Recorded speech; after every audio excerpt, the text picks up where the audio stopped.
I'm Chad Reynolds, and we're here at the 2014 AAPEX Show as a part of SEMA Week here in Las Vegas, and we're here at the NASCAR engine building demo where Moly pistons and Clevite bearings are being used to put together one heck of a NASCAR race motor.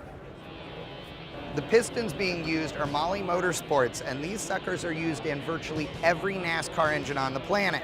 Now, one of the interesting things is the graphene coating that's on the skirts, which acts as a lubricant and a cushion to limit wear in these 500-mile high horsepower combinations.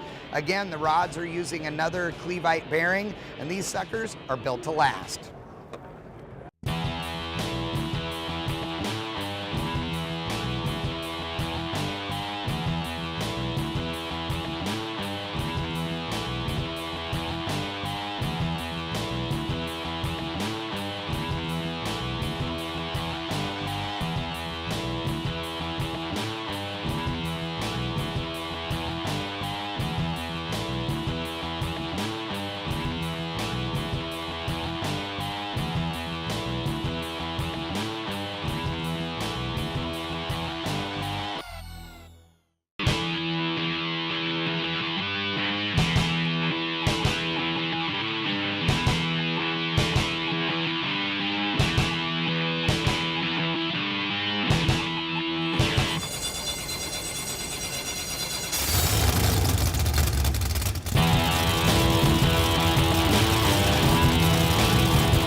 20 minutes later, and the Hendrick team threw this Chevrolet together and just ran it right here for all the crowd.